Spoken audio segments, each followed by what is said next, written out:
အားလုံးပဲမင်္ဂလာပါလို့ခရစ်တော်နာမ၌နှုတ်ဆက်ပါရယ်ကျွန်တော်တို့ဗျာဒိတ်ချမ်းလိလာခြင်းကိုကျွန်တော်တို့ဒီညမှာဆက်လက်၍လှုပ်ဆောင်သွားမှာဖြစ်တယ်ကျွန်တော်တို့ဒီတော်တွင်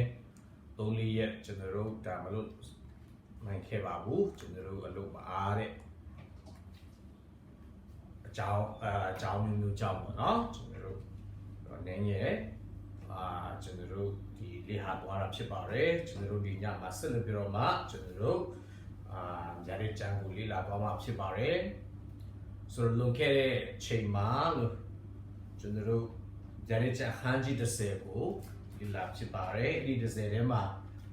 ကောင်းကင်အားကြီးသောခွန်အားကြီးသောကောင်းကင်တမန်နဲ့စာဆောင်ရဲ့အကြောင်းကျွန်တော်တို့လေ့လာခဲ့ရပါတယ်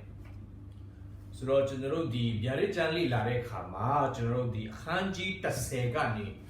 73ကြားပေါ့နော်အခန်းကြီး30နဲ့73ကြားဒီရန်ကြီးကာလ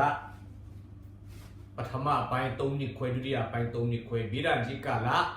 အကူအပြောင်းဖြစ်ပါတယ်ဒီရန်ကြီးကာလကအကျဉ်းအားဖြင့်2ပိုင်းခွဲလို့ရပါတယ်ပထမ3နှစ်ခွဲနဲ့ဒုတိယ3နှစ်ခွဲစုစုပေါင်း9နှစ်ဒီဗျာဒိတ်ချက်ခန်းကြီး30နဲ့73ကအဲ့ဒီကြားထဲမှာအကူပြောင်းကာလဖြစ်တယ်ဒီရန်ကြီးဗျာဒိတ်ချက်ခန်းကြီး14ကြာရေဒီရန်ကြီးကာလရဲ့ဒုတိယ3နှစ်ခွဲစတင်မှာဖြစ်ပါတယ်အထူးသဖြင့်ဒီအခန်းကြီး7ကတော့ဒီရန်ကြီးကာလအလယ်မှာဖြစ်ပျက်တဲ့အရာတွေလို့ကျွန်တော်တို့ပြောလို့ရပါတယ်လို့ဒီညမှာကျွန်တော်တို့ဆက်လက်လေ့လာဖို့ကတော့ဗျာဒိတ်ချက်ခန်းကြီး7အငယ်1ကနေ14ထိဖြစ်ပါတယ်ဗျာဒိတ်ချက်ခန်းကြီး7အငယ်1ကနေ14ခေါင်းစဉ်အနေနဲ့တော့ဗိမာန်တော်တိုင်းထွာခြင်းနဲ့တက်တိခါနှစ်ပါးဆိုပြီးတော့မှခေါင်းစဉ်ပေးထားပါတယ်အောက်မှာတော့ကျွန်တော်တို့ခေါင်းစဉ်အသေးတစ်ခုထပ်ခွဲပါတယ်ပထမတော့ဗိမာန်တော်တိုင်းထွာခြင်းဖြစ်ပြီးတော့မှဒုတိယကတော့ဗိမာန်တော်တက်တိခါနှစ်ပါးတက်တိခါနှစ်ပါးအကြောင်းဖြစ်ပါတယ်ကျွန်တော်တို့ပထမခေါင်းစဉ်ငယ်ဖြစ်တဲ့ဗိမာန်တော်တိုင်းထွာခြင်းကိုကျွန်တော်တို့သွားရမှာဖြစ်တဲ့ဗျာဒိတ်ချက်ခန်းကြီး7အငယ်1ကနေနှစ်ဒီကြားထဲပဲဖြစ်ပါတယ်ကျွန်တော်တို့ဗျာဒိတ်ချက်ခန်းကြီး7အငယ်1ကနေနှစ်ကိုကျွန်တော်တို့တစ်ချက်ဖတ်ဖို့ဖြစ်ပါတယ်တဖန်လန်တန်နဲ့တူသောဂျူပင်တစ်လုံးကိုငါအားပေး၍ငါကို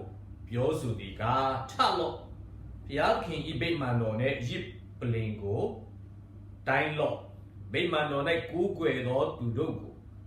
လဲရည်တွက်လော့ဗိမာန်တော်တိုင်းကိုမတိုင်းနဲ့ပယ်ထားလော့တပါးမျိုးသားတို့၌အပ်ပေးပြီးသူတို့သည်တန်ရှင်းသောမြို့တော်ကိုလ40လပတ်လုံးနှင်းကြလိမ့်မည်တဲ့ဆိုတော့တဖန်နဲ့လန်ဒန်နဲ့သူတို့ဂျူပင်တလုံးကိုငါအားပေးတယ်အခန်းကြီး30ထဲမှာကျွန်တော်တို့တွေ့ရတဲ့အားကြီးခွန်အားကြီးတော့ကောင်းကင်တမန်ဖြစ်ပုံများပါတယ်ဆက်လက်ပြီးတော့မှယောဟန်ကိုဂျူပင်တလုံးကိုပေးတာဖြစ်တယ်ဂျူပင်ဆိုတာကတော့ယောရမြစ်နားမှာယောရမြစ်တစ်လျှောက်မှာပေါက်တဲ့ဒါပေါက်ပြီးတော့မှခိုင်မာတယ်ဖြောင်းတန်းရှိတယ်ပေ20လောက်မြင့်တဲ့အဲ့ဒီဂျူပင်တွေကအများအားဖြင့်ဒီပီဒန်အနေနဲ့အရင်ခေတ်ခါတွေမှာအသုံးပြုတယ်လို့ကျွန်တော်တို့သိရပါတယ်ဆိုတော့ဂျူပင်နဲ့ပီဒန်တိုင်းခိုင်းတယ်ဘာကိုတိုင်းခိုင်းလဲဆိုတော့ဗိမာန်တော်ကိုတိုင်းခိုင်းတာဖြစ်ပါတယ်တိုင်းနယ်ဆိုတဲ့အရာကိုကျွန်တော်တို့ကြည့်တဲ့အခါမှာတိုင်းတာတယ်ဆိုတာကဝိညာဉ်ရေးရာကိုပြောခြင်းဖြစ်တယ်ဝိညာဉ်ရေးရာအခြေအနေသို့မဟုတ်အနာဂတ်မှာဖြစ်ပျက်မဲ့အရာကိုကျူတင်နမိတ်ဖတ်ခြင်းဖြစ်ပါတယ်ဓမ္မဟောင်းမှာဆိုရင်ရေချီလာဟန်ကြီး40အငယ်1ကနေနှစ်မှာကောင်းကင်တမန်ကဗိမာန်တော်ညီကွက်ကိုတိုင်းနေတာကိုကျွန်တော်တို့တွေ့ရပါတယ်ဆိုတော့အဲ့ဒီမှာတွေ့ရတဲ့ဗိမာန်တော်ကတော့နှစ်တစ်ထောင်မှာခရစ်တော်နှစ်တစ်ထောင်အုပ်စိုးတဲ့အခါမှာတွေ့ရမယ်ဗိမာန်တော်ဖြစ်ပါတယ်အဲ့ဒါကိုဝိညာဉ်ထဲမှာကြိုတင်ပြီးတော့မှဒါတိုင်းနေတာကိုဝိညာဉ်ထဲမှာprophet ယေဂျီလာကဂျူမြင်ထားတာဖြစ်ပါတယ်တိုင်းတာတယ်ဆိုတာဘာလို့မပြည့်စည်အောင်ထိမ့်သိမ်းတဲ့တနည်းအားဖြင့်ကွယ်ကားတယ်ပေါ့နော် အကျုံးဝင်စီတယ်ဆိုပြီးတော့မှအတိတ်ပဲကျွန်တော်တို့ကောက်ယူလို့ရပါတယ်ဟုတ်ပြီဘာကိုတိုင်းတာတာတော့ဗိမာန်တော်ကိုတိုင်းတာတယ်ဗိမာန်တော်ကိုတိုင်းတာဟုတ်ပြီဗိမာန်တော်ကိုတိုင်းတာတယ်ဆိုတဲ့အခါမှာတမန်တော်ကြီးရှင်ယောဟန်ခက်ကဒီပြတဲ့ချမ်းရေးသားတဲ့ခက်ကယူပါယုံမြင်တဲ့ခက်က AD 90ပတ်ဝန်းကျင်လို့ကျွန်တော်တို့သိရပါတယ်ဆိုတော့ဂျူရီရဲ့တမိုင်းကြည့်တဲ့အခါမှာဗိမာန်ကတခုတည်းမရှိပါဘူးဆိုတော့အတိတ်ကိုကြည့်မယ်ဆိုရင်သူတို့မှာပထမဗိမာန်ပထမဆုံးဗိမာန်ကရှလမုန်နင်းကြီးဆောက်ခဲ့တဲ့ဗိမာန်ဆိုတော့အဲ့ဒါက BC 1000ကနေ900 BC 1000ခန့်မှာဆောက်ပြီးတော့မှ986မှာဘာဘူးလုံကလာသိမ်းပါတယ်ဒီပိုက်တဲ့ခါမှာဘာဘူးလုံဒီဘုခရစ်ဇမင်းကြီးဖြစ်စည်းပါတယ်အဲ့ဒါကိုရှလမုန်ဗိမာန်လို့မဟုတ်ပထမဗိမာန်လို့ခေါ်ပါတယ်ရှလမုန်မင်းကြီးအဲ့ဒီ1000မှာဆောက် BC 1000မှာဆောက်ခဲ့တာကို BC 986မှာဘာဘူးလုံစစ်တပ်ကဖြစ်စည်းပါတယ်အဲ့ဒါကိုပထမဗိမာန်လို့ခေါ်ပါတယ်ယောဟန်မြင်တဲ့ဗိမာန်ကတော့ဒီဟာမဟုတ်ပါဘူးနောက်တစ်ခုဘာဘူးလုံကနေပြန်လည်လွတ်မြောက်ပြီးတော့မှပိရတိပါရှားဘီခက်မှာ BC 916ပြန်ဆောက်ပါတယ်ဘယ်သူတွေဥဆောင်လဲဆိုတော့ခေါင်းဆောင်အနေနဲ့ဇရုဘာဘီလပန့်ပိုးတဲ့လူကတော့ယောရှုယေဘရဟိယောရှုရဲ့ prophet အနေနဲ့ဇာခရီတို့ဟာဂိုင်တို့သူတို့ပန့်ပိုးပါတယ် BC 916မှာဒုတိယဗိမာန်တို့ဘုဇရုဘာဘီလဗိမာန်ပြန်လည်တည်ဆောက်ပါတယ်ဒီဗိမာန်တော်ကိုဒုတိယဗိမာန်လို့ခေါ်ပါတယ်ဒုတိယဂျူရီရဲ့ဗိမာန်ပြီးရင်ဟေရုမင်းကြီးခေတ်မှာတခင်ယေရှုခေတ်မှာတွေ့ရတဲ့ဗိမာန်ကလည်းတချို့အဲ့ဒါကိုတတိယဗိမာန်လို့ခေါ်ပါတယ်ဒါပေမဲ့ကျွန်တော်တို့များသောအားဖြင့်ဒီမှာတော့ဒုတိယဗိမာန်လို့ပဲခေါ်ဘာကြောင့်လဲဒီဗိမာန်ကဇရုဘာဘီလရဲ့ဗိမာန်ကိုဟေရုမင်းကြီးကဂျူရီရဲ့မျက်နှာရချင်တဲ့ခါကျတော့ဂျူရီမျက်နှာတာရအောင်ဆိုပြီးတော့မှဂျူရီရဲ့ထောက်ခံမှုရအောင်ဆိုပြီးတော့မှသူကပြန်လည်မွမ်းမံပြီးတော့မှချဲ့တာဖြစ်ပါတယ်အဲ့ဒါကြောင့်ဟေရုဗိမာန်နဲ့ဇရုဘာဘီလဗိမာန်ဟာကျွန်တော်တို့ဒါအမြင်မှာတော့တခုပဲဖြစ်တယ်အဲ့ဒါကိုဒုတိယဗိမာန်လို့ခေါ်တယ်တချို့သောသူတွေကြတော့ဟေရုဗိမာန်ကိုတတိယဗိမာန်လို့ခေါ်ပါကျွန်တော်တို့ဒီမှာပဲပေါင်းပါတယ်ဒါပေမဲ့ဒီဒုတိယဗိမာန်တော်ကဘယ်ချိန်မှာပြည့်စည်ခဲ့တယ်လဲဆိုရင်ကျွန်တော်တို့အဲဒီ90လောက်မှာအဲဒီ90မှာယောမစစ်တပ်ခေါင်းဆောင်တိုက်တက်ဦးဆောင်တဲ့ယောမစစ်သားတွေဝိုင်းရံပြီးတော့မှတိုက်ခိုက်တဲ့တိမ့်ပိုက်တဲ့ဂျေရုဆလင်မြို့ကိုဖျက်ဆီးတဲ့သခင်ယေရှု prophet ပြုတဲ့ဗိမာန်ဖြစ်ပါတယ်တပည့်တော်တွေကကြည်ပါဦးသခင်ဒီဗိမာန်ခါနာလိုက်တာပြောတဲ့ကောင်သခင်ယေရှုကြည်ပါမကြောက်ဘူးဟောဒီခင်ဗျားတို့ခါနာတယ်ပြောတဲ့ဒီကြောက်ဒီအုတ်ဒီဟာအုတ်တစ်လုံးပေါ်မှာတစ်လုံးထပ်ဆင့်၍မရှိတဲ့အချိန်ရောက်လာမယ်ဆိုတာကတော့AD 90မှာယောမစစ်သားတွေကဂျေရုဆလင်ကိုသိမ်းပိုက်ပြီးတော့မှဗိမာန်တော်ကိုဖျက်ဆီးတယ်အုတ်နိုင်ရန်မှာရှိတဲ့အုတ်တွေနဲ့ရွှေလောင်းထားတဲ့အရာတွေသူတို့ကခွာတယ်မီးရှို့ပြီးတော့မှအဲ့ဒါကြောင့်เนาะအုတ်တွေတစ်ချက်ပေါ်မှာတစ်ချက်မစင်ရဘူးသူတို့ကအဲ့ဒီအုတ်ချက်တွေတော့ကြောက်တုံးဒီအုတ်ချက်တွေတော့မှသူတို့ကမီးရှို့ပြီးတော့မှရွှေကိုခွာတာဖြစ်တယ်ဒါဒုတိယဗိမာန်ဖြစ်တယ်ပြည့်စုံသွားပြီဒါလည်းပြီးသွားပြီအဲဒီ90မှာပြီးသွားတယ်အဲ့ဒီကနေစပြီးတော့ဂျူရီဟာနင်ထုတ်ချင်းခံရတဲ့ကပတ်နိုင်ငံအရက်ရက်မှာဂျေရုဆလင်မြို့ထဲတော့ပြန်ဝင်ခွင့်မပေးဘူးယောမစစ်သားတွေကဆိုတော့အဲ့ဒီကနေတိုင်းနိုင်ငံအတီးတီးမှာခွဲလွန်ပြီးတော့မှရှိကြတာဖြစ်တယ်ဆိုတော့အခုဗျာဒိတ်ကျမ်းစတိထဲမှာယောဟန်မြင်တဲ့ဗိမာန်ယောဟန်ကိုတိုင်းခိုင်းတဲ့ဗိမာန်ဘယ်ဗိမာန်ဖြစ်မလဲမကြခင်မှာပြန်ဆောက်မဲ့တတိယဗိမာန်ကိုဆိုလိုခြင်းဖြစ်ပါတယ်ဒီဗိမာန်ကဘယ်ချိန်မှာဖြစ်မလဲဘယ်ချိန်မှာဖြစ်မလဲဆိုရင်ဘေးဒဏ်ကြီးကာလမှာကျွန်တော်တို့တွေ့ရမယ်ဗိမာန်ဖြစ်ပါတယ်တနည်းအားဖြင့် antichrist ဝင်လာမယ့်ဗိမာန်ဖြစ်ပါတယ်ဆိုတော့ဒီဗိမာန်ကိုတိုင်းခိုင်းတာဖြစ်ပါတယ်ဆိုတော့တ Pianleti Salmi Bateman, no? Juria, Aqua Bateman Mashibu, Nayam Meshi, Nayama, Twasutana Meshi. Bechiani Sa Romaturu, Dudia Bateman, social the rest with Eddie Conese.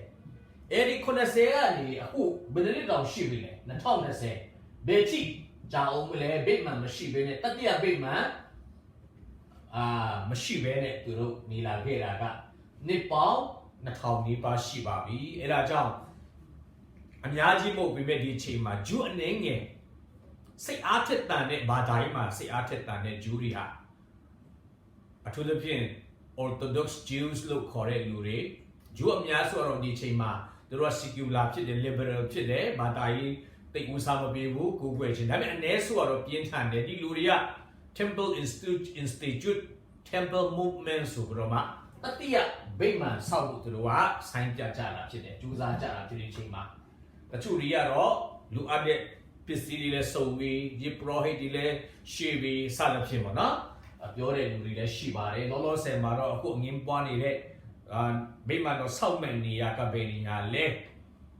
Muslim Ye, Do up the Rock, Baliji, Duro to Tatia Shinzo, Muhammad Konkin Tedenia, Look Kanigare, Eddie Baliji, Shidenia La. The two. ပညာရှင်တွေကြတော့အဲ့ဒီဗလီရဲ့မြောက်ဘက်မှာရှိတဲ့မြေကွက်ဖြစ်တယ်လို့ပြောတဲ့လူလည်းရှိပါတယ်ဒါကတော့เนาะဆက်လက်ပြီးတော့အငင်းပွားအောင်မှာဖြစ်တယ်မကြာခင်မှာတတိယဗိမာန်သူတို့ဒီဆောက်တော့မှာဖြစ်တယ်တတိယဗိမာန်ဒီဆောက်တာနဲ့ဘိဓာန်ကြီးကာလထဲမှာကျွန်တော်တို့ဒါတမိုင်းကဝင်တော့မှာဖြစ်တယ်ဆိုတဲ့အကြောင်းဖြစ်တယ်ဟုတ်ပြီဒီတတိယဗိမာန်အကြောင်းကိုကျမ်းစာကပြောခဲ့သလား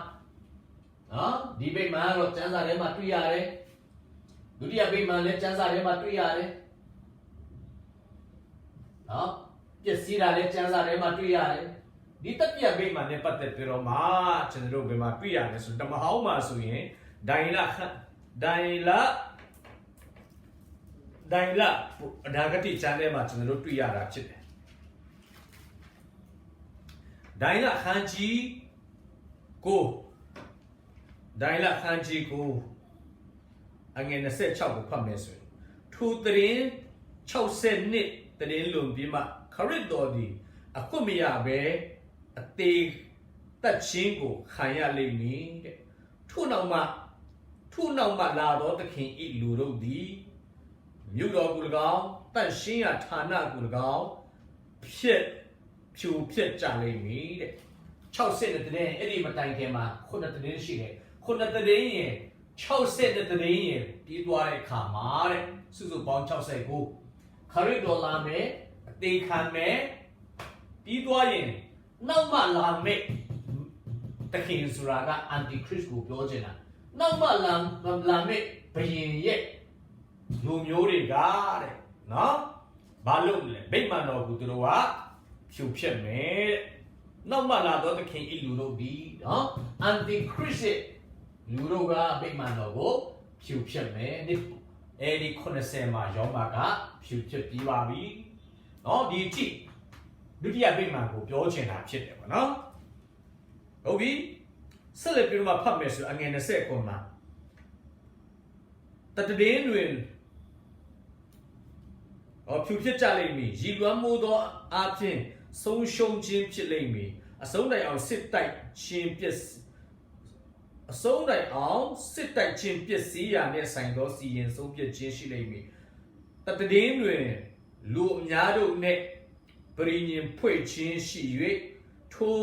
တရင်တဝက်တွင်ရစ်ပူဇော်ခြင်းနဲ့စက်ကပ်ခြင်းကိုပပြော့စီလိမ့်မည်တဲ့တတည်င်းဒီတိအဲဒီ90တိခရစ်တော်အသက်ခံရတဲ့တိပေါ့60ခုတရင်ကပြီးသွားပြီ90ပြည့်ခုတရင်ပဲလူတို့တယ်အဲ့ဒီတရင်ကို9နှစ်လို့ပြရတယ်ဒါပေမဲ့အဲ့ဒီတရင်ရဲ့တဝက်မှာတဲ့ရစ်ပူဇော်ခြင်းတွေရပ်တန့်မယ်တဲ့ဘာကြောင့်လဲအဲ့ဒီတရင်ဖြစ်တဲ့9နှစ်ဘေးရာကြီးကာလမှာ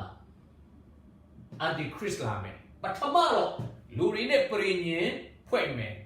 ငင်းချရေးစာချုပ်မယ်တဘောတူစာချုပ်တွေချုပ်မယ်မိတ္တဟာယတွေဖွဲ့မယ်ဂျူးလူမျိုးတွေနဲ့ဒါပေမဲ့3နှစ်ခွဲအလယ်မှာတဝက်မှာသူကချိုးပြတ်ပြီးတော့မှတစ္ဆာဖောက်ပြီးတော့မှ ဗိမာန်တော်မှာဂျူးတွေရဲ့ဗိမာန်တော်မှာရစ်ပူဇော်ခြင်းတွေရပ်ခိုင်းမယ်နောက်ပိုင်းမှာရုပ်တုကြီးရွန်ရှာပွဲရုပ်တုကိုတော့ဗိမာန်တော်မှာထားမယ်ဆိုတာအငယ်20ခွန်ဒိုင်လခန်းကြီးကိုအငယ်20ခွန်မှာကျွန်တော်တို့တွေ့ရတာဖြစ်တယ်အဲ့ဒါကြောင့်အန်တီခရစ်မလာခင်ဒီဘေးရန်ကြီးကာလမှာတတိယဗိမာန်ဂျူးတွေကစောက်ကိုစောက်မှာဖြစ်တယ်ဆိုတာကျွန်တော်တို့တွေ့ရတယ်အဲ့ဒါကြောင့်ဒိုင်လပြောတဲ့ဗိမာန်ဟာအန်တီခရစ်မှာဗိမာန်ဒီတတိယဗိမာန်ဖြစ်ပါတယ်ယောဟန်မြင်တဲ့ဗိမာန်လည်းဒီဟာကိုပြောချင်တာဖြစ်ပါတယ်ဟုတ်ပြီနောက်ထပ်ဒိုင်လခန်းကြီးစနစ်အငယ်7မှာလည်းဒီတတိယဗိမာန်အကြောင်းကိုပြောထားပါတယ်ဟုတ်ပြီနေ့ရက်အစဉ်ပြုရသောဝတ်ကိုပယ်ရှင်း၍ဖြစ်စေတတ်သောရွန်ရှာဖွေအရာသည်ပေါ်လာပြီးမှအရက်1290ကြာလိမ့်မယ်တဲ့နော်အရက်1290ကြာလိမ့်မယ်တဲ့ဟုတ်ပြီဆိုတော့ဒီနေရာမှာဘာပြောလဲဆိုတော့ရစ်ပူဇော်ခြင်းတွေရပ်ခိုင်းမယ်တဲ့အန်တီခရစ်ကပြီးရင်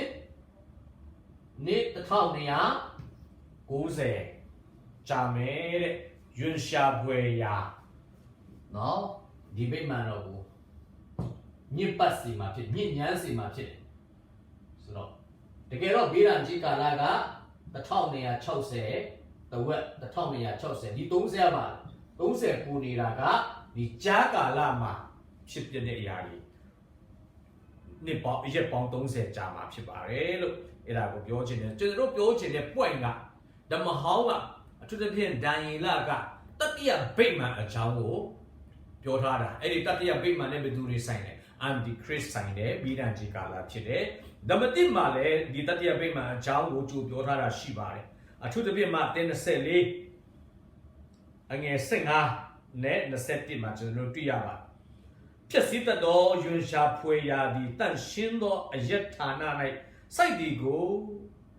တင်တို့မြင်လျင်တဲ့သခင်ယေရှုကိုယ်တိုင်က prophet ပြုထားပါတယ်ဖြစ်စည်းတတ်သောယွန်ရှာဖွေရာသည်တန့်ရှင်းရာဌာနဗိမာန်တော်မှာစိုက်ပြီးဆိုရင်တော့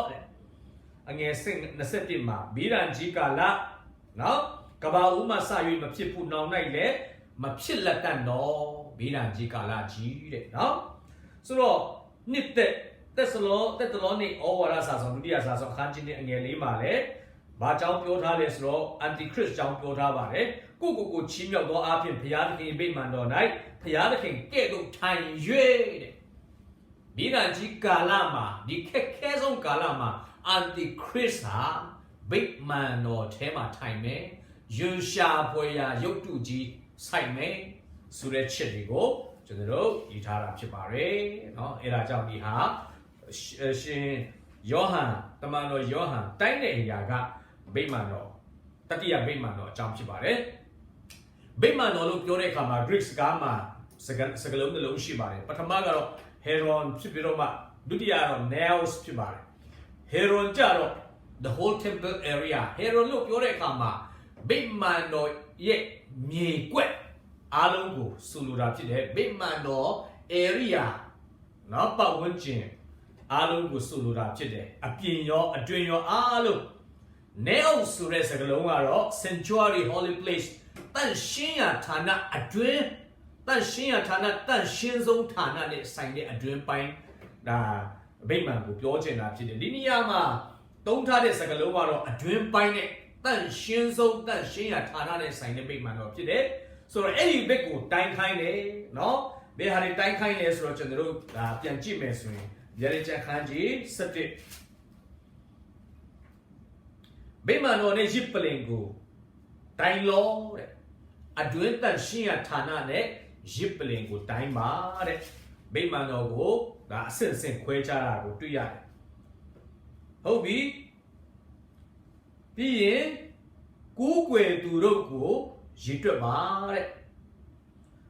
ဗိမာန်တော်အတွင်းပိုင်းတန်ရှင်းရာဌာနနဲ့တန်ရှင်းဆုံးဌာနရောရစ်ပလင်ရောတိုင်းမှာကူးကွယ်သူတွေကိုလည်းရည်တွက်ပါတဲ့ဒါကဘာကိုပြောချင်တာလဲကူးကွယ်သူများဆိုတာကတော့ဒါစစ်မှန်သောကူးကွယ်သူများ Tissa Shido a Jan Junior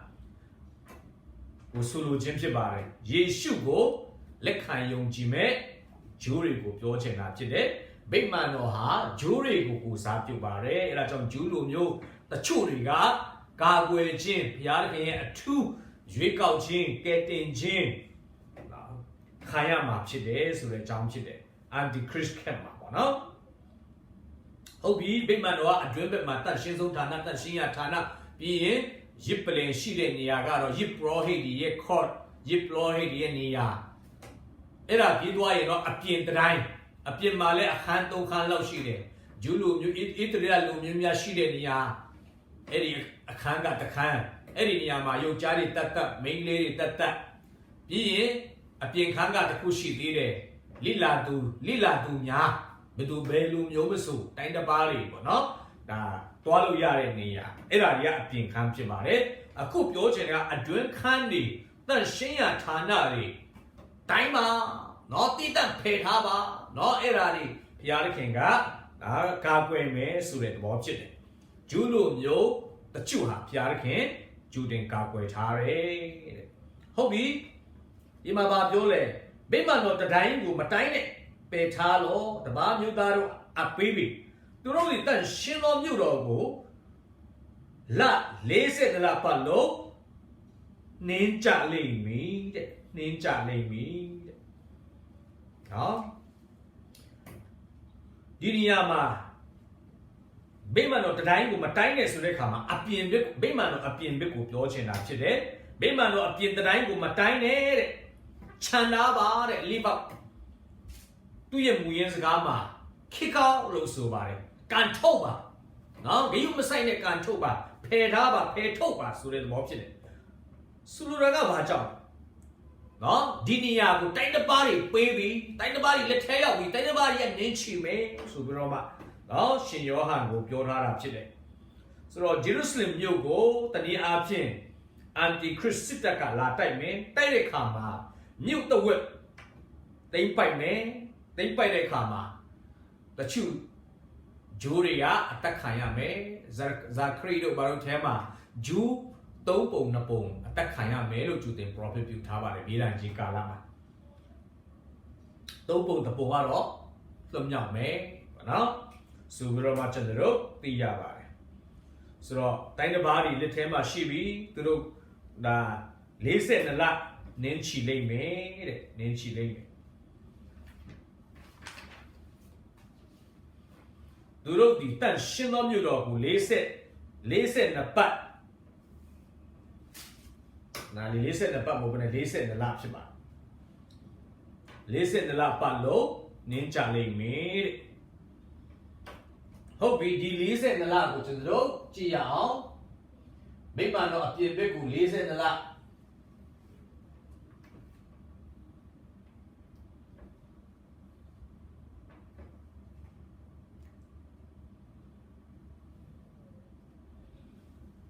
Listen the lap. Yenes with the Tommy and Chelsea, Nines with Doni Que. Daila Remaro, the Kala, the Kala to wet, Subroma, Yorara, which is the road, Piavare. So, I told that you are this way. Anti-Chris Kalare Kama to Anti-Chris Sitaka. Jerusalem knew the work with the by me. Julum you, the Tom Yamyaga. Nibiran Jikala Rema, the Kayame, Dodo Naleve, the Churu, Piarkin got Quaka Tare, the Bawalu. Petare, Sura, the routine Tare, Sura, the Rutiavare.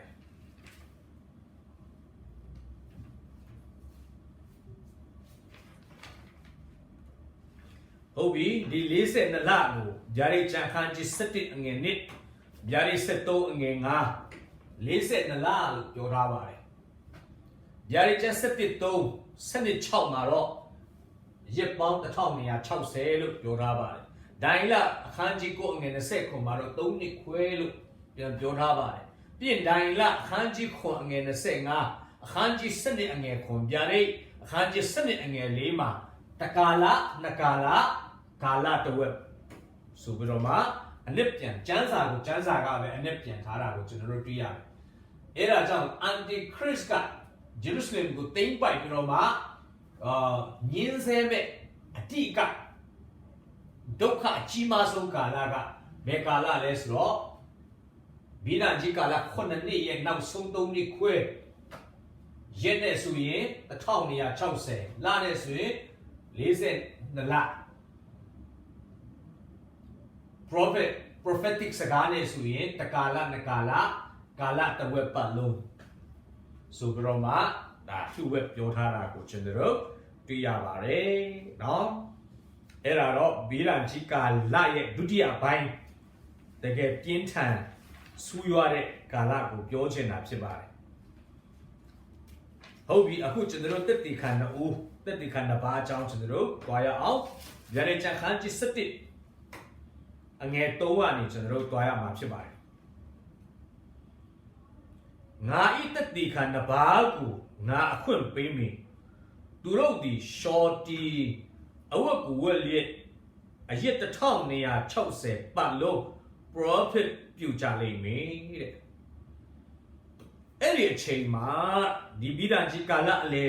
လောက်ရောက်တဲ့အခါမှာဒီမှာဘာပြောလဲဆိုငါဤတက်တိခန္ဓာဘာကိုငါအခွင့်ပေးမယ်တဲ့တက်တိခန္ဓာဘာကိုဘုရားသခင်ကအခွင့်ပေးမှာဖြစ်တယ်သူတို့ရဲ့တက်တိခံရမယ့်ကာလသူတို့အမှုတော်ဆောင်ကာလကတော့ရစ်နေနဲ့1260ဖြစ်သောကြောင့်ဒါကျွန်တော်တို့ဒီ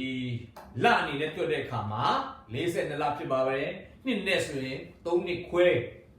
ဆိုတော့သူတို့တက်တည်ခံရမယ့်အချိန်ကတော့ပထမဘေးဒဏ်ကြီးကာလ3နှစ်ခွဲမှာဒီတက်တည်ခံနှစ်ပါးကအမှုတော်ဆောင်မှာဖြစ်တယ်ဆိုတော့သူတို့အားဖြင့်ဂျိုးလိုမျိုး3,400,000ကယေရှုကိုလက်ခံမှာဖြစ်တယ်ဒီ3,400,000ဂျူးလိုမျိုးအားဖြင့်gentle တိုင်းတစ်ပါးတွေမြောက်များစွာကဒီကာလပထမ3နှစ်ခွဲမှာယေရှုကိုလူမြောက်များစွာကယုံကြည်မှာဖြစ်တယ်။တုတ်တော်ညာလည်းပဲယေရှုကိုယုံကြည်တယ်ဆိုရင်ပန်းလေးစစ်စစ်အတက်ခံရမှာဖြစ်တယ်။ဒါဗိဒံကြီးကာလရဲ့ပထမပိုင်းဗိဒံကြီးကာလရဲ့ဒုတိယပိုင်းမှာကြတော့3နှစ်ခွဲမှာကြတော့ယေရှုကိုပထမကြတော့ယေရှုကိုယုံခြင်းအားဖြင့်ညင်ပန်းလေးစစ်အတက်ပြတ်ခံရမယ်ဒုတိယကြတော့ရွေးချယ်စင်တလားပဲရှိတယ်။ရုပ်ထုကိုကိုးကွယ်မလားအန်တီခရစ်ရုပ်ထုကို6 လုံးတစ်စိတ်တတ်မလားမတတ်ဘူးလားဒါမတတ်ဘူးဆိုရင်ချက်ချင်းပဲတရားစီရင်ခြင်းခံရမှာဖြစ်တယ်ဆိုတဲ့အကြောင်းဆိုတော့ပထမ3နှစ်ခွဲမှာဒီတက်တေခန္ဓာဘာကအမှုတော်ဆောင်မှာဖြစ်တယ်เนาะသူတို့ကဘာဝတ်လဲဆို shorty အဝတ်ဝတ်ထားတယ်လို့ပြောထားပါတယ် shorty အဝတ်ဆိုတာကျွန်တော်တို့ငိုကြွေးမြည်တမ်းခြင်းနဲ့ဆိုင်တယ်ငိုကြွေးမြည်တမ်းချိန်မှာဝတ်တဲ့ဒါအဝတ်ဖြစ်တယ်ငိုကြွေးမြည်တမ်းသောသူများဝတ်ထားတဲ့အဝတ်ဖြစ်တယ်ဥပမာကဘာဦးကျန်34အငယ်30ခုအငယ်34ဆိုရင်ဒါဝိဒ်ကသူ့ယောသတ်သားသူ့ရဲ့သားယောသတ်တည်တဲ့အကြောင်းကိုကြားတဲ့အခါမှာเนาะ shorty ဝတ်ကိုပြီးတော့မှငိုကြွေးမိတန်းနဲ့ဆင်းရဲဒုက္ခရောက်တဲ့အချိန်မှာဆင်းရဲဒုက္ခရောက်တဲ့သူတွေကဝတ်တဲ့အဝတ်ဖြစ်တယ်ဒါဝိဒ်မင်းကြီးကဘတ်ရှိဘာနဲ့ရတဲ့သူ့သားเนาะနေမကောင်းဖြစ်တဲ့အခါမှာ shorty အဝတ်ပြီးတော့မှဆင်းရဲဒုက္ခသူရောက်တယ်ဆိုတဲ့အကြောင်းကိုဖော်ပြတယ်ပြင်ပြတဲ့ကျမ်းခန်းကြီး6ငယ်7မှာလည်းနေကအဝတ်ကျမ်းဝတ်တယ်လို့ပေါ့နော် shorty ဝတ်ထားတကယ်လို့ဆိုပြီးတော့မှဗိဒံကြီးကာလရဲ့ဆင်းရဲဒုက္ခကို shorty ဝတ်နဲ့ခိုင်းနိုင်တာတယ်နောက်တစ်ခုတော့နောင်တရတဲ့အချိန်မှာတို့မနောင်တရတော့သူများက shorty ဝတ်ကိုဝတ်ထားတာဖြစ်တယ်သုံးဓမ္မရာဇဝင်20 30နှစ်မှာတကောင်ယောနအခန်းကြီး3ငယ်5 6ရှင်မတက်ခန်းကြီး7အငယ်21ဒီမှာနောင်တရတဲ့အချိန်မှာတို့မနောင်တရတော့သူများက shorty အဝတ်ကိုဝတ်တာဖြစ်တယ်အဲ့ဒါကြောင့်ဒီတက်တိခါနှစ်ပါးရဲ့အဓိကအမှုတော်လုပ်ငန်းဟာနောင်တတရားဂျူးလူမျိုးများနောင်တရပြီးတော့မှမရှိယကိုလက်ခံမှုလုပ်ငန်းသူတို့ကအမှုတော်ဆောင်မှာတက်တိခါမှာဖြစ်ပါတယ်ဟုတ်ပြီသူတို့အကြောင်းကိုကျွန်တော်တို့ဒီမှာတွေ့ရတဲ့အခါဘာချက်တွေကျွန်တော်တို့ဘာချက်လက်တွေတွေ့ရလဲဆိုတော့အငယ်လေးမှာထိုသူတို့ဒီကမြေကြီးအရှင်ဤရှိတော်၌စိုက်ထားသောတန်လွင်နှပင်နဲ့မြေခွက်နှလုံးဖြစ်တဲ့တဲ့အငယ်လေးမှာဆိုတော့ဖျားရှိမှာစိုက်ထားတဲ့တန်လွင်အပင်နှပင်နဲ့မြေခွက်နှလုံးနဲ့တူတယ်ဒီအကြောင်းကိုဓမ္မဟောင်းမှာပြန်ရှာတဲ့အခါမှာဇာခရိ ခန်းကြီးလေးအငယ်1ကနေ6မှာတွေ့ရပါတယ်ဇခရိရဲ့ယူပါယုံမြတ်တဲ့ယူပါယုံမှာတန်လွင်ပင်ပင်တွေ့ရတယ်ပြီးရင်မီးခွက်မီးတိုင်တိုင်တွေ့ရတယ်ဒီຢာတွေကဘယ်သူကိုပုံဆောင်လဲဆိုတော့ဗိမာန်တော်ပြန်လဲတိဆောက်ခြင်းမှာပြုပြင်ပြောင်းလဲခြင်းမှာဥဆောင်တဲ့ဇရုဘာဘီလနဲ့ယောရှုယေဘရဟိယောရှုကိုကူစားပြုတယ်တဲ့သူတို့နှစ်ယောက်ဟာဒီလုပ်ငန်းလုပ်ဖို့အတွက်ဘုရားသခင်ရဲ့တန်ရှင်တော်ဝိညာဉ်တော်ဗိတ်သိက်ခြင်းခံရတော်သူများဖြစ်တယ်လို့ဇခရိအနာဂတ်ကျမ်းထဲမှာကျွန်တော်တို့သိရပါတယ်။ဘာကြောင့်တန်လွန်လဲဘာကြောင့်မိတိုင်လဲမိတိုင်ဆိုတာကလင်းမှုဖြစ်တယ်မိခွက်ဆိုတာကတက်တိခံမှုဖြစ်တယ်အဲ့လိုတက်တိခံနိုင်မှုရန်စီလို့တယ်တန်လွန်စီကိုတန်လွန်ပင်ကထုတ်ပေးတာဖြစ်တယ်တန်လွန်စီဟာမိတိုင်မိခွက်အတွက်လောင်စာဖြစ်တယ်အဲ့ဒါကြောင့်အမှုတော်လုပ်ငန်းနော် prophet လုပ်ငန်းတက်တိခံလုပ်ငန်းလုပ်နိုင်မှုရန်အဓိကလောင်စာခွန်အားကတော့တန်ရှင်တော်ဝိညာဉ်တော်ဗိတ်တိတ်ကိုဖြစ်ပါတယ်အဲ့ဒါကြောင့်ဒီဘိနန်ကြီးကာလမှာတက်တိခံမဲ့တက်တိခံတပါလေပဲဓမ္မဟောင်းမှာကဲ့သို့တန်ရှင်တော်ဝိညာဉ်တော်ရဲ့ဗိတ်တိတ်ကိုခံရတဲ့ prophet အမှုတော်ဆောင်ခြင်းနောင်တတရားကိုဟောတဲ့တတိခဏပါဖြစ်မယ်လို့ကျွန်တော်တို့သိရပါတယ်။တန်ရှင်တော်ဝိညာဉ်တော်ဓမ္မဟောင်းပုံစံဓမ္မဟောင်းခက်က prophet ပုံစံတတိခမဲ့ဝိညာဉ်တော်ကိုနဲ့တတိခမဲ့တတိခဏပါဖြစ်ကြောင်းကျွန်တော်တို့ဒါသိရပါတယ်။ဟုတ်ပြီဒါဆိုရင်ဒီတတိခဏပါကဘယ်လိုဖြစ်မလဲဆိုတဲ့မိခွန်းဖြစ်ပါတယ်။နော်ဆိုတော့ဒီတတိခဏပါကဘယ်လိုဖြစ်မလဲအငယ်9ကိုကျွန်တော်ဖတ်ရအောင်တဆုံတယောက်သောသူတွေသူတို့ကိုညင်းဆဲခြင်းကအလိုရှိလျင်သူတို့ဒီခတွင်တဲကမြေးထွက်၍ရန်သူတို့ကိုညှိုတက်၏တဆုံတယောက်သောသူသည်ထိုသူတို့ကိုညင်းဆဲခြင်းကအလိုရှိလျင်ထိုတို့အတေတက်ခြင်းကိုခံရမည်ထိုသူတို့သည် prophet ပြုသောနေ့ရက်ကာလ၌မိုးမရွာစေခြင်းကမိုးကောင်းကင်ကိုပိတ်ရသောအခွင့်မြေကြီးတွင်ရည်ကိုအသွေးဖြစ်စေရသောအခွင့်မိမိတို့အလိုရှိသမျှသောအခါ၌ဘီအမျိုးမျိုးဖြင့်မြေကြီးကိုဒဏ်ခတ်ရသောအခွင့်ရကြ၏အမတန်မှတကူကြီးတဲ့ ဓမ္မအောင် prophet ဒီတိုင်းပဲနော်သူတို့ကိုနောက်ရှစ်တဲ့သူတွေသူတို့ကတွင်တဲ့ကနေပစက်တရားတွေမီးနဲ့လောင်ကျွမ်းစီနိုင်တယ်အချိန်မရွေးတတ်နိုင်တယ်ကောင်းကင်ကနေနော်မြေကြအောင်လုပ်နိုင်တယ်မိုးမရွာအောင်မိုးခေါအောင်ကောင်းကင်ပိတ်နိုင်တယ်စသဖြင့်ပြီးရင်ကပ်ဘေးအမျိုးမျိုးနဲ့လူတွေကိုဒုက္ခပေးနိုင်တယ်ဆိုတဲ့ဟာကတော့သူတို့ရဲ့အမှုတော်မြတ်မှာသူတို့ရဲ့လက္ခဏာတွေဖြစ်ပါတယ်တကူလက္ခဏာတွေဖြစ်ပါတယ်ဒီ prophet ဒီတတိခဏဘာဘယ်လိုဖြစ်မလဲထင်မြင်ယူဆချက်မျိုးမျိုးရှိပါတယ်ပထမကတော့ဓမ္မဟောင်း prophet များကဲ့သို့ဓမ္မဟောင်းထဲက prophet နှစ်ပါးကဲ့သို့ဗိတ်သိက်ရှိတော်သူနော်ဓမ္မဟောင်းမှာရှိတဲ့လူကိုမပြောဘူး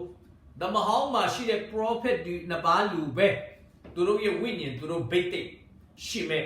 သူနှစ်ယောက်ဖြစ်မယ်လို့အချမ်းအဖြစ်ခန့်မှန်းကြပါတယ်အထူးသဖြင့်ဘယ်သူပုံစံလဲဆိုတော့အေလိယပုံစံပေါ့နော်ဘာကြောင့်လဲဆိုတော့ယောဟန်နဲ့ချင်းဆရာယောဟန်လာတဲ့အခါမှာခင်ဗျားတို့လည်းအေလိယလားလို့ပြောတဲ့အခါမှာသူကမဟုတ်ဘူးလို့ပြောပါတယ်ဒါပေမဲ့တစ်ဖက်မှာတခင်ယေရှုကလည်းအေလိယလို့ပြောပါတယ်အမှန်တော့နိချင်းဆရာယောဟန်ဟာတကယ်အေလိယမဟုတ်ဘဲနဲ့အေလိယရဲ့ဝိညာဉ်အေလိယရဲ့ဗိတ်တိတ်နဲ့လာတယ်လို့ကျွန်တော်တို့သိရတယ်အဲ့ဒါကြောင့်ဒီနေရာမှာဒီနှစ်ပါးဘယ်သူဖြစ်တယ်လို့ကျမ်းစာကမပြောထားပါဘူးအဲ့ဒါကြောင့်ဘယ်သူဖြစ်တယ်လို့ဆိုတာကျွန်တော်တို့ပြောလို့မရဘူးဒါပေမဲ့ဓမ္မဟောင်း prophet ဗိတ်တိတ် prophet များကဲ့သို့သူတို့ရဲ့ဗိတ်တိတ်ပုံစံနဲ့လာမယ်နော်ဒီနှစ်ပါးကဒီလိုပုံစံဖြစ်မယ်လို့ပဲပထမအချက်ကတော့ခန့်မှန်းပါတယ်ဒုတိယအချက်ကတော့ဗာလဲဆိုတော့ဟုတ်ပြီဂျူရီရဲ့ခံယူချက်မှာလဲဘာရှိလဲဆိုတော့မရှိယမကြွလာခင်မှာအေလိယလာမယ်ဆိုတဲ့ prophet ပြုချက်ရှိပါတယ်ဆိုတော့မာလခိထဲမှာပေါ့နော်အဲ့ဒါကြောင့်ဂျူရီဟာပတ္တခါပွဲကြရင်တဲ့ပတ္တခါပွဲညတ်စာစားတဲ့ခါကြရင်တဲ့စပြည့်ရခွက်၅ခွက်တဲကတစ်ခွက်ကိုတကားနာမှာအမြဲတမ်းထ Tata Pire, Elia Tues, Roma, Sabi, the Tata Pire, being Tankun look alone, Tata Pire, look to the road, to the yes in Latia. Bajon is Elia Lam, Elia Pianame. The two are to get Elia over the Elia and Betin Lame, Johan Gado, Superoma, can you tell it with Shibare? Duria, can you check out? Elina, that the kind of barema, the baga Elia Chipiroma, the baga eno pume. Majon is raw. Eno lemati was Shinala Kong and Tede, Elia lemativu, a Shinala Kong and Tedes raw. The Jinia with the room Yesaya Musuro. Heavy Kanji going at the second Male, Luhat, the Katia may look your do it. Duronia, the Jinia who inside Mupian Lame, look the Chua Kanyu Bare, Eno. Nails long cheese on Jinkare. Being Enoka, he will move him a time came up. They are seeing Gene Patede, what they are horrid, profit of judgment. They are seeing Jim profit about it. Akuleve, Piadican Diamasi in Kema, Enoka, Nidiabe home, look can you let Shiba. Kunaga Matia Roja, the Wupiana Mesure Araro, Ane Cheshiba, Bajon. Cheese on Jimma. Tino yung jitu nyalebe, mati bene shinla pondran jambro machi sonji kaya machide, lumaye, longa takatiya me sure pondi nile mo babu, chisonji ma yung jitu nyale, mati bene, la pondran jambora gule chendro chanza rema, tuya bare. Era jang, no, dudia chekaro, eno ne elia ne eno, sure cheptiba. Tatiya garo, na totomnya yung jire cheptiba. Tadia got a bitule, they are got a teacher, Elia. They are got a moshi today, look, Georgia. Bajon. So, Bajon Elia, moshi Elia Chinay, number 2. Turuye a take ministry, a muro longan chime. Being Judin prophet Puchin. The Judin Tenshachi, the make a jadish. The Turonia yet, who were the Ned and Boani go, Boa so that chain. The Pinyan Prophet Chamya. Dear Chetty Chirekama, Moshine Elia Tipunya, look at Tomia Kayuda today. But only to yet take ministry with Chia, Moshine Elia ministry. Kadwindega Mire Mumia Sijing and Mukang Gengo, Payado Queen.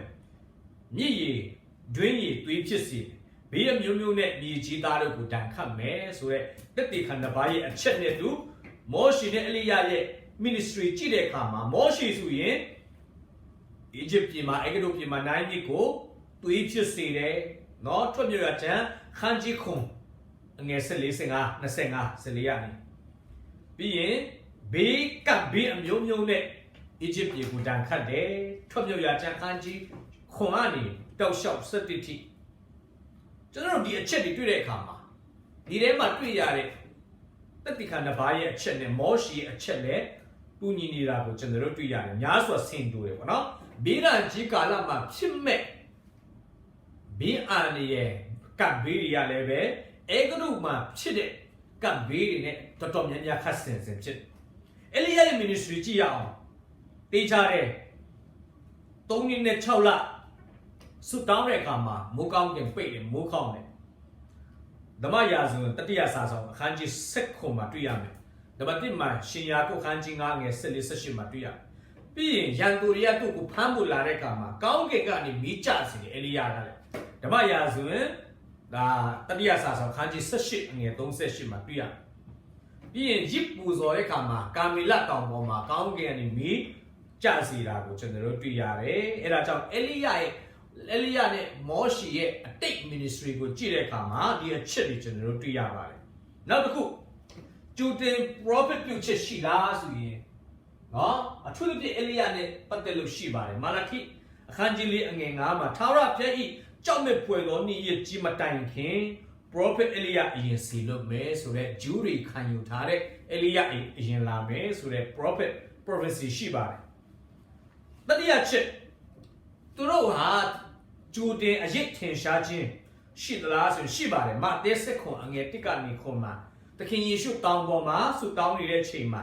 အတွန်တရံပြောင်းလဲခြင်း transfiguration လို့ခေါ်တဲ့အတွန်တရာပြောင်းလဲခြင်းမှာသခင်ယေရှုရဲ့မောရှိရဲ့တစ်ဖက်မှာအေလိယရဲ့မတ်တရပြတော်မှာ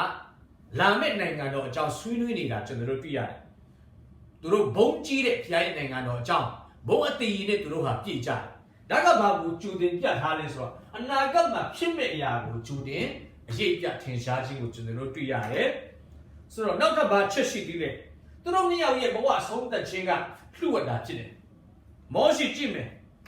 တရားဟောရာကျမ်းခန်းကြီး34အငယ်9-6မောရှိကတကယ်တည်ခဲ့တယ်ဘယ်သူကတကြူလဲဖျားတဲ့ကိုယ်တိုင်တကြူတယ်ဘယ်မှာတကြူလဲဆိုတာမသိရမတွေ့ရဘူးသူ့ရဲ့ပြောရမယ်ဆိုရင်သူ့ရဲ့တကြူတဲ့နေရာဘယ်သူမှမသိရမတွေ့ရဖျားတဲ့ခင်ကဝတ်ထားတယ်တဲ့ဆိုတော့ဓမ္မတိမှာပြန်တွေ့ရတဲ့ခါမှာယူဒခန်းကြီး1အငယ်8မှာမောရှိရဲ့ရုပ်ကလပ်မောရှိရဲ့အလောင်းဟာကောင်းကင်တမန်မင်းမိခေလနဲ့စာတန်လွတ်နေတာကိုကျွန်တော်တို့မြင်ရတယ်မိခေလဟာဘုရားတကယ်အခွင့်တော်နဲ့လာတာဖြစ်တယ်မောရှိရဲ့အလောင်းယူဖို့အဲ့မှာစာတန်ကနှောင့်ယှက်တာတွေ့ရတယ်အဲ့ဒါကြောင့်မောရှိရဲ့ဒီကြံကျွန်းတဲ့ဒီရုပ်ကလပ်ကိုဘုရားတကယ်ကဘာအနေနဲ့ပြန်သုံးချင်တာလဲဘာကြောင့်ဒီရုပ်ကလပ်ကိုလူချင်တာလဲဘာကြောင့်ဝတ်ထားတာလဲဆိုတာအမတာမနဲ့နဲတဲ့အရာဖြစ်တယ်အဲ့ဒါကြောင့်ဒီအချိန်မှာပြန်လာဖို့ရန်ဘုရားတကယ်အကြံစီရှိနိုင်တယ်ပေါ့နော်တစ်ချက်ကဲအေလိယဆိုရင်လေဓမ္မရာဇဝင်စတုဒ္ဒစာဆောင်အခန်းကြီး1အငယ်7မှာအရှင်လက်လက်မီးရထားနဲ့ကောင်းကင်တို့ခြေဆောင်ခြင်းခံရတာဖြစ်တယ်သူတို့ရဲ့အဆုံးသတ်ခြင်းကမြောက်စလုံးကထူခြားပါတယ်နော်တချို့မောရှိယတခါတည်တယ်လေနှခါ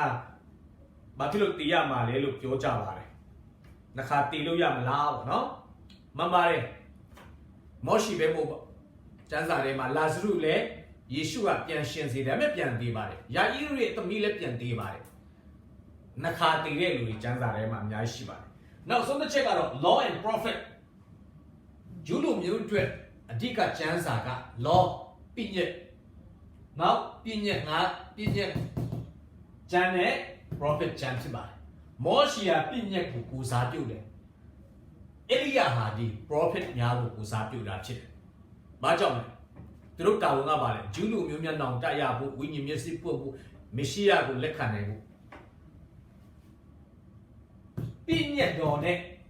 အနာဂတ်ကျမ်းတွေဟာဂျူးလူမျိုးတွေအတွက်တော့ယေရှုကိုမိမောင်းထိုးပြတာဖြစ်တယ်သက်သေခံတာဖြစ်တယ်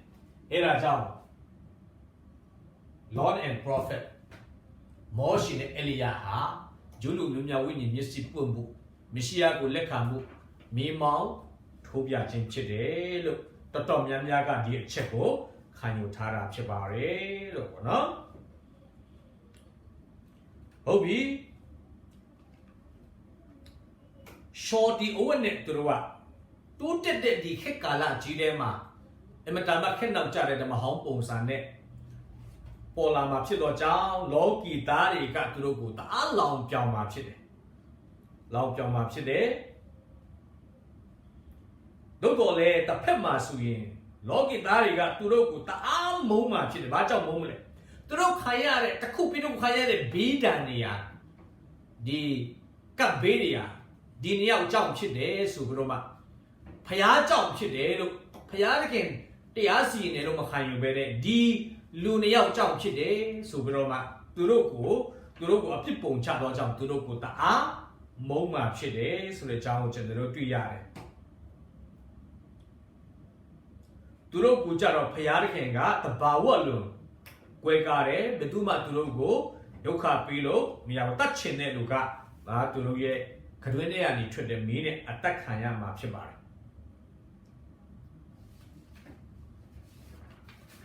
ဟုတ်ပြီကျွန်တော်တို့ဆက်ဖတ်မယ်ဆိုရင်သူတို့ဒီတက်တီခံပြီးတော့အခါအနည်းဆုံးသောတွင်တဲ့ကတက်တော့တားရဲသည်သူတို့ကိုစစ်တိုက်၍အောင်လိမ့်မည်တဲ့စစ်တိုက်၍အောင်လိမ့်မည်အသက်ကိုတပ်ပြီးမှထိုသခင်သည်လေဝါကားတိုင်မှာအသေးခံတော်သူတို့သခင်သည်လေဝါကားတိုင်မှာအသေးခံတော်မူသောအယက်တီဟုသောတောတုံဟူ ရွေ၎င်းအေဂတုဟူ၍၎င်းအတွင်းနှင့်အားဖြင့်ခေါ်ဝေါ်သောမြို့ကြီး၏လမ်း၌အလောင်းကောင်တို့သည်နေရကြလိမ့်မည်တဲ့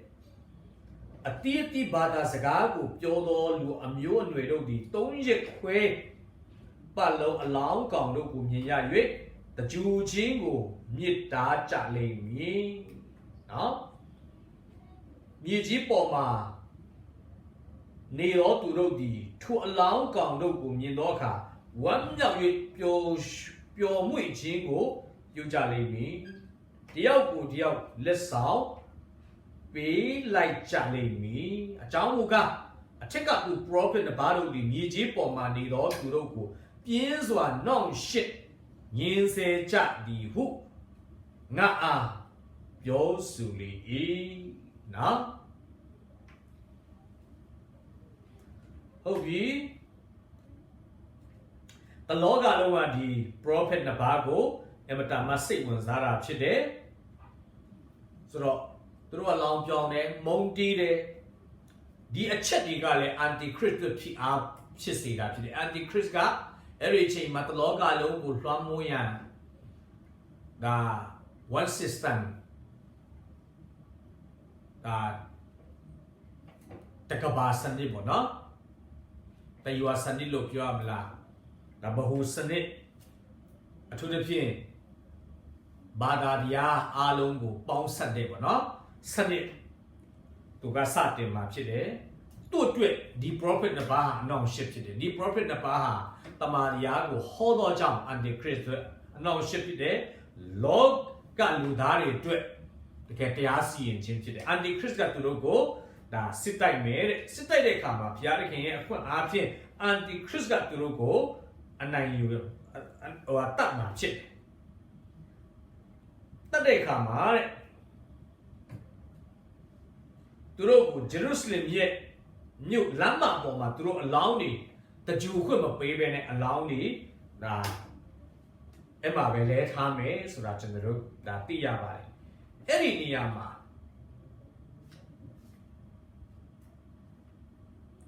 ဂျေရုဆလင်မြို့ကိုဘာနဲ့ခိုင်းနိုင်ထားလဲဆိုတော့တောတုံမြို့နဲ့အေဂတုဟူ၍အတွင်းအနှစ်အားဖြင့်ခေါ်သောမြို့ကြီးလမ်းနဲ့အလောင်းကောင်တို့ဒီနေကြလိမ့်မယ်အဲ့ဒီအလောင်းတွေလဲထားမယ်တောတုံလို့လည်းခေါ်တယ်တဲ့အေဂတုလို့လည်းခေါ်တဲ့မြို့ကြီးမှာဒါဘာမြို့လဲဂျေရုဆလင်မြို့ပဲဖြစ်ပါတယ်ဂျေရုဆလင်ကိုတောတုံလို့ခေါ်တယ်ဘာကြောင့်လဲတောတုံကမတရားသောမိထုံလင်တူဆက်ဆံခြင်းစသဖြင့်ဒါတမချင်းခိုင်းတဲ့ကဘာဦးကျန်စစ်ကိုအေဂတုကြတော့ကျွန်တော်တို့ဘယ်လိုပုံစံနဲ့တတ်မှတ်လဲရုပ်တုကိုကိုွယ်ခြင်းညင်းဆဲခြင်းနော်မတရားစီခိုင်းခြင်းပြီးရင်မတရားသောမိထုံလည်းရှိတာဖြစ်တယ်ဒီစကြီးလာခန်းခြင်း23အငယ်3 4 89တွေမှာအဲ့ဒါကြောင့်ဂျေရုဆလင်မြို့ကအဲ့ဒီအချိန်မှာဘာဖြစ်မလဲတောတုံနဲ့အေဂတုကဲတော့ဖြစ်တယ်မတရားမှုတွေများမယ်ညှင်းဆဲမှုတွေခေါင်းပုံဖြစ်မှုတွေများမယ်မတရားသောမိထုံ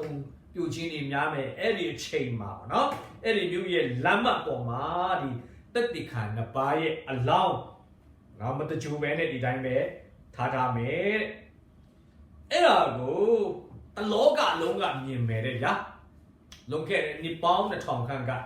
ဘယ်လောက်အော်စရာကောင်းလဲအဲ့ဒီခက်ကဓာတ်ပုံတော့မပေါ်သေးဘူး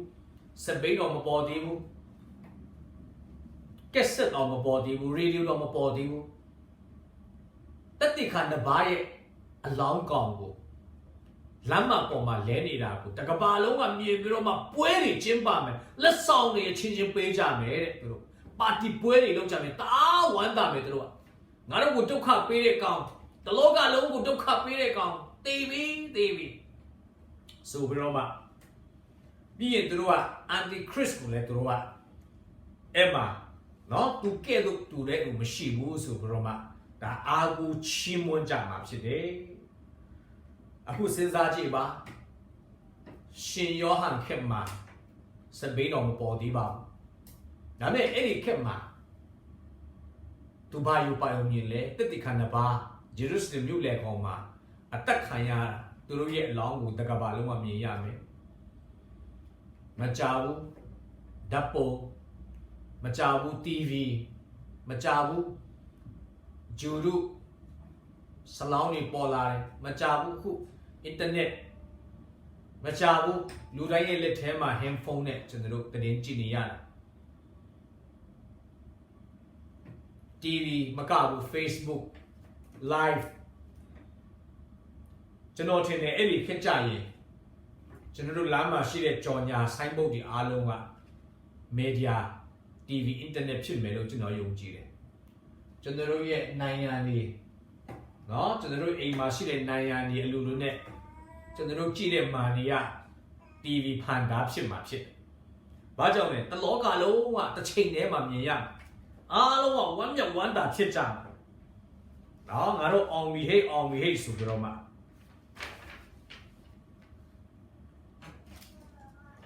အဲ့ဒီတက်တီခန္ဓာဘာကဘယ်သူနဲ့တူမလဲတဲ့သူတို့သခင်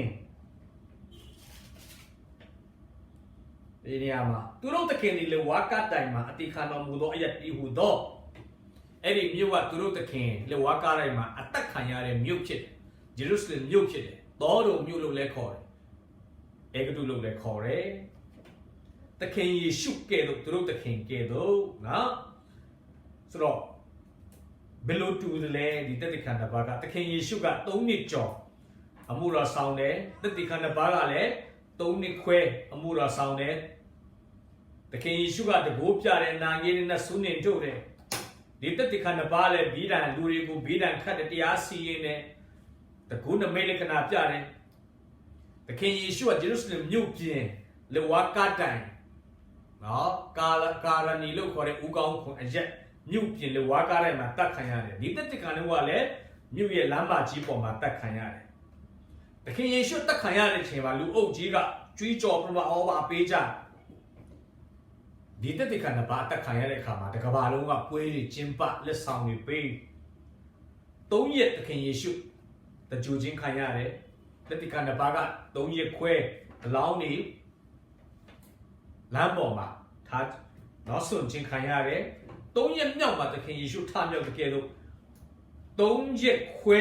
မှာဒီတက်တိခန္ဓာဘာကထမြောက်မှာဖြစ်တယ်သခင်ယေရှုဂျေရုဆလင်မြို့ကနေကောင်းကင်တက်တယ်လို့ဒီတက်တိခန္ဓာဘာလည်းသူတို့သခင်ကဲလို့ယေရုရှလင်မြို့ကနေကောင်းကင်တက်ဖို့ဖြစ်ပါတယ်ဟုတ်ပြီ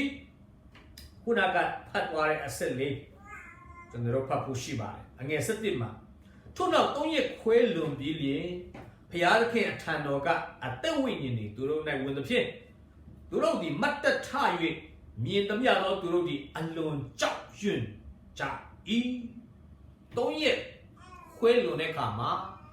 ဘုရားသခင်အခွင့်တော်အားဖြင့်ဝိညာဉ်အသက်အားဖြင့်သူတို့ကလူလိုထပြီးတော့မှဆိုတော့ပြန်လဲရှင်တန်တာကိုမြင်တဲ့အခါမှာနော်လူတွေကတအားကြောက်ရွံ့ကြမှာဖြစ်တယ်တဲ့အငယ်7မှာဤရက်တို့တက်ကြလောဟုမိမိတို့အားပြောဆိုသည်ကိုသူတို့သည်ကြားလျင်မိုးတိမ်ဖြင့်ကောင်းကင်သို့တက်၍ရန်သူတို့သည်မြင်ကြ၏တဲ့ရန်သူတို့သည်မြင်ကြ၏ဆက်ဖတ်မယ်အငယ်73မှာထိုအချိန်နာရီ၌ကြီးစွာသောမြေလုံချင်းဖြစ်၍မြို့ရိုးဆယ်စုတစုပြူလေ၏ထိုမြေလုံချင်း၌လူ9000တေကြ၏ကျွန်းသောသူတို့သည်ကြောက်ရွံ့၍ကောင်းကင်ဘုံ၏အရှင်ဘုရားသခင်ကိုချီးမွမ်းကြ၏တဲ့ဆိုတော့ပထမဗေဒံကြီးကာလ3နှစ်ခွဲအတွင်းဆိုတော့ကမ္ဘာလူဦးရေကတဝက်တည်သွားပါပြီဆိုတော့အဲ့ဒီတည်သွားတဲ့လူတွေဟာဒီတက်တိခံနဘာကြောင့်လို့တတ်မှတ်ကြတော့ကြောင့်မုန်းတီးကြတာဖြစ်ပါတယ်ဆိုတော့ဒီတက်တိခံနဘာက3ရက်ခွဲပြီးမှပြန်ထတယ်ထပြီးရင်ကောင်းကင်ကအတန်ထွက်လာတယ်အထက်ရက်တော့တက်လို့အထက်တော့တက်ပါဆိုတော့ကြီးတော့အတန်ဓမ္မတိမှာဆိုရင်သခင်ယေရှုလာဇရုထွက်ခဲ့ဆိုတဲ့အတန်ပေါ့နော်ဗျာဒိတ်ချခန်းကြီးလက်ငယ်1မှာရှင်ယောဟန်အတင်းတော်ခုနပါပြီးသွားတဲ့ခါမှာယောပါယုံအထက်တော့တက်ပါဆိုပြီးကောင်းကင်ကိုဒါခေါ်တဲ့အတန်ကဲ့သို့ပဲသူတက်တိခန္ဓာပါလည်းပဲအထက်တော့တက်ပါဆိုပြီးတော့မှခြေဆောင်ခြင်းမိုးတိမ်နဲ့ခြေဆောင်ခြင်းသူတို့လည်းဒါခံရတယ်ဆိုတာကျွန်တော်တို့တွေ့ရတယ်သူတို့တက်ပြီးတာနဲ့တပြိုင်နက်ကြီးစွာတော့ နှစ်လင်လုတ်တယ်ဂျေရုဆလင်မြို့ရိုးဆယ်စုတစုနော်ပြိုပြက်တယ်ပြက်စီးတယ်လူ9000တေးတယ်တဲ့အဲ့ဒီတေးသွားတဲ့9000နေရာအထူးသဖြင့်တက်တိခန္ဓပါအသက်ခံရတဲ့ချိန်မှာအသက်ခံရတဲ့ကိစ္စမှာဓာတ်ရိုက်ပတ်သက်မှုပါဝင်တဲ့သူတွေဖြစ်နိုင်တယ်လို့ဒါကျွန်တော်တို့ယူဆရပါတယ်ဆိုတော့ဟုတ်ပြီနောက်ဆုံးကတော့ဒုတိယအမင်္ဂလာလွန်ပြီးတတိယအမင်္ဂလာဒီအလျံမြန်လာလိမ့်မယ်ဒုတိယအမင်္ဂလာကောင်းကင်တမန်ကရှုလင်းယုံကောင်းကင်တမန်ကအမင်္ဂလာအမင်္ဂလာအမင်္ဂလာသုံးခါဟစ်ကြော်ပါတယ်ဆိုတော့ပထမအမင်္ဂလာကတော့ပြင်စမမြောက်တပူးမုတ်တဲ့ခါမှာဒုတိယအမင်္ဂလာတော့စတ္ထမမြောက်တပူးမုတ်တဲ့ခါမှာနော်တောက်လျှောက်ဖြစ်ပါတယ်တတိယအမင်္ဂလာကတော့နောက်ဆုံးတတ္တမတပူးမုတ်တဲ့ခါမှာနောက်ဆုံးအမင်္ဂလာကစတင်မှာဖြစ်တယ်ဆိုတဲ့အကြောင်းကျွန်တော်တို့ဒီပြတဲ့ကျမ်းခန်းကြီး7မှာကျွန်တော်တို့တွေ့ရပါတယ်ဟုတ်ပြီကျွန်တော်တို့ဒီကြတဲ့ကျမ်းခန်းကြီး7လေးလာတဲ့အခါမှာကျွန်တော်တို့ဒါခွန်အားရစရာတွေကျွန်တော်တို့တိဆောက်စရာတွေအများကြီးရှိပါတယ်ဘုရားသခင်ဟာတစ္ဆာရှိတော်သူတွေကိုအမြဲတမ်းကယ်တင်လေးရှိတယ်သူတို့ကိုဖယ်ထုတ်လေးရှိတယ်ဆိုတော့ကျွန်တော်တို့တွေ့ရတယ်တမိုင်းကိုပြန်ကြည့်မယ်ဆိုရင်သခင်ယေရှုရဲ့ prophet ပြုချက်ဒုတိယဗိမာန်အဲဒီ90မှာပြည့်စည်မယ်ဆိုတဲ့ prophet ပြုချက်အမှန်တကယ်ပဲပြည့်စုံလာတယ်ယောမစစ်တပ်ကအဲဒီ90မှာဂျေရုဆလင်မြို့ကိုတိမ်းပိုက်ပါတယ်ဒါပေမဲ့တမိုင်းဆရာတွေရဲ့ပြောကြားချက်အရအဲဒီ66မှာဂျေရုဆလင်မှာရှိတဲ့တပည့်တော်တွေယုံကြည်သူတွေခရိယန်တွေဟာဂျေရုဆလင်မြို့ကနေထွက်ခွာသွားကြပြီတဲ့အဲ့ဒါကြောင့်ဒီဂျေရုဆလင်မြို့ကြီးပြည့်စည်ခြင်းထဲမှာသူတို့မပါဘူးဆိုတာကျွန်တော်တို့တမိုင်းအထောက်ထားရသိရပါတယ်။သခင်ယေရှုရဲ့စကားကြောင့်သူတို့ဂျူဒင်ထွက်ခွာနိုင်တာလားဒါမှမဟုတ်ယုံကြည်သူတွေထဲမှာတဲတော်ထဲမှာဖျားဖွင့်ပြချက်ဒီ prophet ပြုချက်ဒီနူးစော်မှုတွေရလို့နော်ထွက်သွားကြတာလားကျွန်တော်တို့မသိရဘူးဒါပေမဲ့သူတို့ကအချိန်မီဖျားခင်ဖယ်ထုတ်ခဲ့ပါတယ်ဒါတော့တမိုင်းမှာတကယ်ရှိခဲ့တဲ့အရာဖြစ်ပါတယ်အခုလည်းပဲဗေဒန်ကြီးကဘယ်လောက်ပဲပြင်းထန်မစီဖျားခင်ကသူ့လူတွေကိုဒီမှာဖယ်ထုတ်ပဲရတင်မဲဆိုတာကျွန်တော်တို့တွေ့ရတယ်နောက်တစ်ခုကတော့ဘယ်လောက်ပဲခက်ကစိုးစိုးဘယ်လောက်ပဲကြံတမ်းမစီဘုရားသခင်ဒီကယ်တင်ခြင်းအတွက်အမြဲတမ်းတကားဖွင့်ပေးတယ်တက်တိခန္ဓဘာစီလို့ခြင်းအပြင်ဗေဒန်ကြီးကာလထဲမှာပဲလူတွေနောင်တရဖို့အခွင့်အရေးပေးတယ်ကျိုးလိုမျိုး3,400,000အားဖြင့်လူတွေနောင်တရဖို့တကားဖွင့်ပေးတယ်ရွေးချယ်စရာလမ်းအမြဲတမ်းဖွင့်ပေးတယ်ဆိုတော့ကျွန်တော်တို့တွေ့ရတယ်တနည်းအားဖြင့်ဗေဒန်ကြီးကာလမှာအကြီးမားဆုံးလူထမှုဖြစ်မှာဖြစ်တယ်။တိုင်းတစ်ပါးတွေတော့များစွာက3,400,000ကျိုးလူမျိုးတွေတက်တေခံခြင်းအားဖြင့်ခရစ်တော်ကိုလက်ခံမှာဖြစ်တယ်။များစွာကအသက်ခံရမှာဖြစ်တယ်။သို့တော်ညာလည်းပဲယေရှုမပါပဲအသက်ရှင်ခြင်းတဲ့ယေရှုယုံကြည်လက်အသေးခံခြင်းအပူပြီးမွန်မြတ်သောကြောင့်ဖြစ်ပါတယ်။စဉ်းစားကြည့်ပါပင်တီကုတ်တဲ့နေ့မှာ120သောဂျူးလူမျိုးတွေတက်တည်ခံခြင်းအပြင်ကဘာကြီးပြောင်းလဲတဲ့ကဘာပေါ်မှာခရိယန်တွေလောက်များတယ်ဆို3,400,000ဂျူးလူမျိုးတွေရဲ့တက်တည်ခံခြင်းအပြင်များစွာတော့ပြောင်းလဲခြင်းဖြစ်မှာဖြစ်တယ်120အောင်မှအဲ့လောက်ကဘာကြီးကိုပြောင်းလဲနိုင်တယ်ဆို3,400,000သောဂျူးလူမျိုးတွေတက်တည်ခံခြင်းအပြင်ဗေဒန်ကြီးကာလမှာကြီးမားသောနုထမှုတွေရှုံမှာဖြစ်တယ်ဆိုတော့ဘုရားသခင်ကအမြဲတမ်းမျှော်လင့်ချက်ပေးတော်ဘုရားဖြစ်တယ်ဒါပေမဲ့အခုချိန်မှာတော့ကျွန်တော်တို့ကအထူးကျေးဇူးတော်ခံစားတော်သူများဖြစ်ပါတယ် ယနေ့ဘေးရန်ကြီးကာလမတိုင်ခင်ရုပ်ထုကိုးကွယ်ရင်တက်ချမ်းသာမယ်မကိုးကွယ်ရင်တတ်ခံရမယ်ဆိုတော့ရွေးချယ်မှုမတိုင်ခင်ဂျေဇုတော်ကာလမှာခရစ်တော်ရဲ့တည်င်းစကားကိုအပြည့်အဝခံယူနိုင်ပြီးကျွန်တော်တို့ကိုလွတ်လပ်စွာကိုးကွယ်တယ်လွတ်လပ်စွာတက်တည်ခံနိုင်တာကဂျေဇုတော်တက်ဖြစ်ပါတယ်အဲဒါကြောင့်ဒီပြလေးဂျန်လေးလာခြင်းအပြင်ဘုရားသခင်သည်ကောင်းချီးပေးပါစေ